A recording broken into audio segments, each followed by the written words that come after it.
Welcome back to The Deep Dive. Today, we're wading into, well, what is arguably one of the most fraught subjects out there. Definitely. We're talking about the concept of sacred boundaries in Islam. Specifically, how they apply to satire and the depiction of the Prophet Muhammad. Yeah, and this is an area just filled with so much noise and misunderstanding.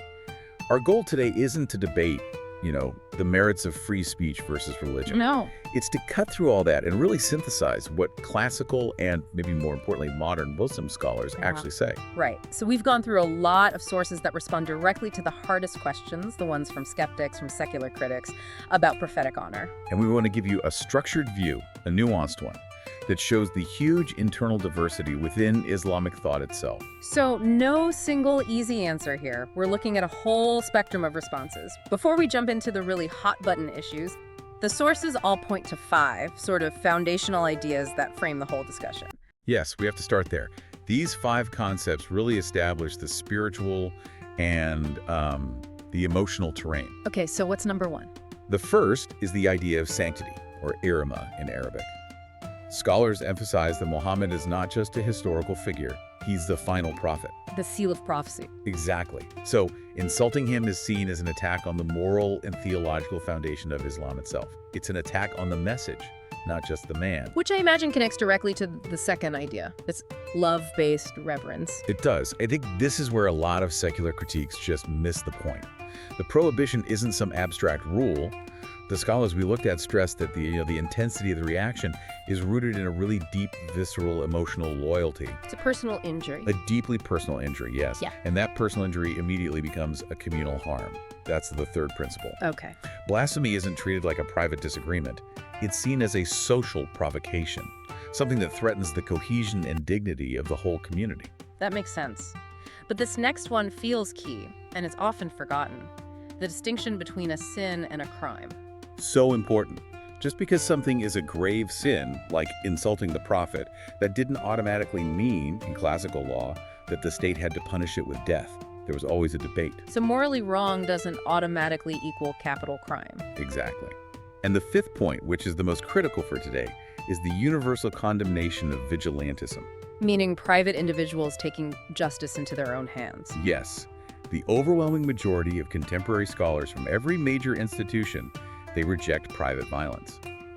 Mob justice is completely outside the realm of legitimate Islamic response. Okay, so with that framework in place, let's unpack the core philosophical conflict. You hear critics say, well, Muhammad should be open to satire just like Napoleon or Gandhi. Right, and scholars immediately push back on that. They say it's a category error. What does that mean, a category error? It means you're comparing things that aren't alike.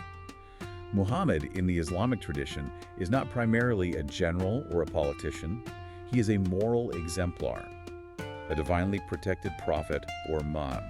So mocking him isn't like mocking a politician's policy. It's not. They would say it's more like mocking a genocide victim or some other deep collective trauma. It's seen as an assault on dignity, not a critique of power. But that raises the next question, the one a listener is definitely asking. Why is Muhammad so protected when figures like Jesus or Krishna are often mocked in the West without the same kind of blowback? And it's fascinating how scholars answer this. Theologically, they'd say that yes, mocking God is technically a worse sin. It's kufr, or disbelief. But God is transcendent, invulnerable. You can't harm God. Insulting Muhammad, on the other hand, is an attack on the human model of faith. The al-insan al-kamil, the perfect human. It's an attack on the believer's connection to the divine. Precisely. It hits that root connection, which explains that intense emotional loyalty we talked about earlier. And what about the historical side of it? The difference with Jesus, for instance. That's a huge point. The Western tolerance for mocking Jesus reflects centuries of Christian secularization, a process of desacralization. And what the scholars are saying is, we see that trajectory and we refuse to follow it.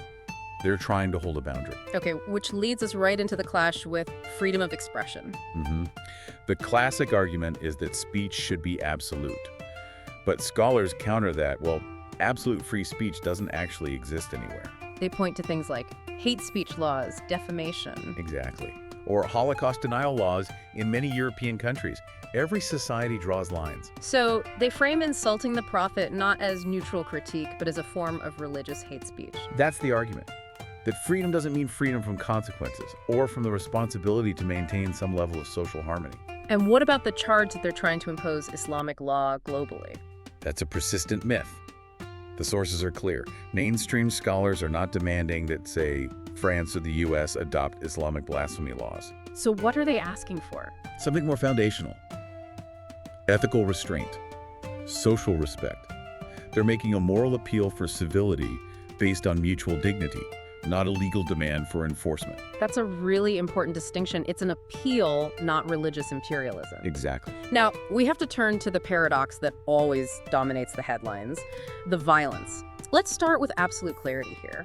What is the position of mainstream bodies like Al-Azhar on this? It is absolute, universal condemnation. There is no ambiguity. None. Vigilantism, riots, killings, they are condemned as unequivocally and frankly criminal. They argue very emphatically that violence is categorically worse than a cartoon. Any cartoon, any insult. Yes. The punishment, if there is one, belongs to the state and the courts, never to an individual or a mob. Okay, that distinction is crucial, but it still leaves the question, why does the death penalty for blasphemy show up so often in classical legal books? Context. It's all about historical context. In the classical model, where the state and religion were intertwined, blasphemy wasn't just a theological issue.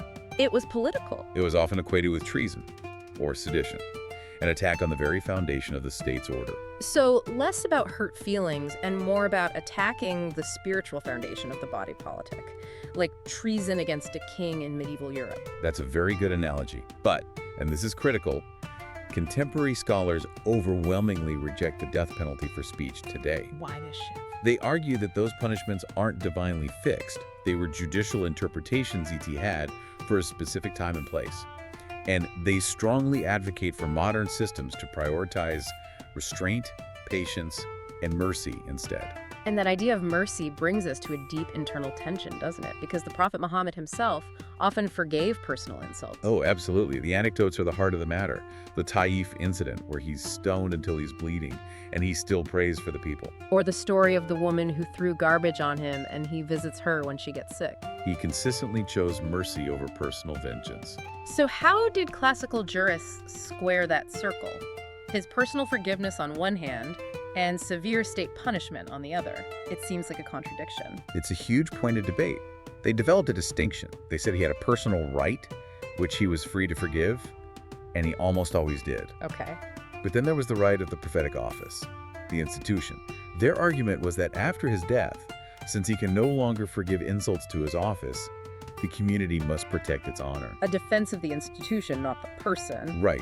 But today, the modernist and reformist view is gaining ground. Which is? That following the prophet's own character, his mercy, his patience, is the best way to honor him, making coercion and state punishment less important than his actual example. And this all ties into that fundamental Quranic verse, there is no compulsion in religion. The central verse, yes. How do you reconcile that with harsh blasphemy laws? How did they reconcile it? Well, the traditional interpretation was narrow. It meant you can't force someone to convert to Islam. But you could punish them for leaving or criticizing. In some interpretations, yes. But modern reformists say that misses the whole spirit of the verse. They argue it must imply total freedom of conscience, the right to believe or disbelieve without fear of state punishment. Because coerced faith has no spiritual value. Exactly. Let's shift a bit to the cultural side. The taboo against images of the prophet, is that ban actually in the Quran? No, it is not explicitly in the Quran. So where does it come from? It's derived from hadith, the prophetic traditions, that condemned making images that might lead to idolatry, to shirk. The idea was to preserve his moral universality over any one, specific physical image. And even that wasn't always a strict rule across the board, right? Not at all. You can find historical Persian and Shia art that did include depictions, though often with his face veiled. It shows there's internal diversity on this, too. Now we have to talk about the elephant in the room, the double standard. The hypocrisy. Yeah. Critics rightly point out that while Muslims demand respect, you can find media in some Muslim-majority countries that mocks other faiths with anti-Semitic caricatures and so on. And the honest scholars, they admit this. They say it completely violates Islamic ethics. They cite the Quran itself. Yes, there's a verse, 6.108, that basically says not to insult the deities of others lest they insult God out of ignorance. They say the hypocrisy destroys all moral credibility. They call for reciprocal respect. So how do they draw the line between that kind of mockery and legitimate critique, like criticizing the actions of terrorists who claim to act in Islam's name? They draw a very sharp line. They welcome academic critique of history, of hadith, of the actions of Muslims. They say engage with the hard questions. But They reject ridicule or hostile caricature. yeah. Depicting Muhammad with a bomb in his turban, for example, they call that collective defamation. Because it links a figure who forbade killing non-combatants with modern terrorists who violate his core teachings. They argue it's just historically illiterate and malicious. Okay, last point. Does the scale of the outrage prove that Islam is somehow fragile or insecure? Scholars consistently argue the opposite.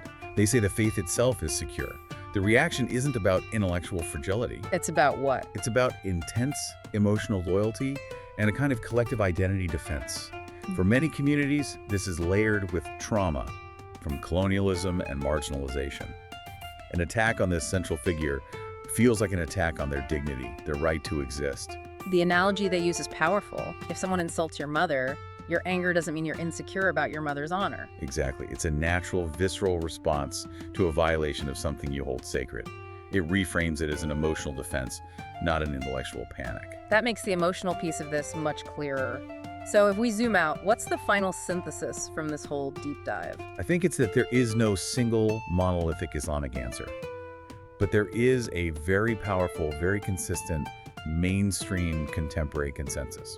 Mockery is seen as morally wrong, but violence is unequivocally worse. Full stop. The most effective sanctioned response is dignified restraint, patience, and dialogue. That distinction, the moral gulf between an insult and a murder, is the central takeaway. And that leaves us, and you, with a final thought to mull over. Given the powerful evidence that the Prophet Muhammad himself consistently forgave personal insults, that he refused violence and vengeance even when he was being physically attacked, the real challenge for the believer today isn't about whether the faith needs human protection. It's whether the response of the community truly honors the Prophet's own profound example of mercy and patience. That focus on character, not coercion, is the true test of spiritual strength.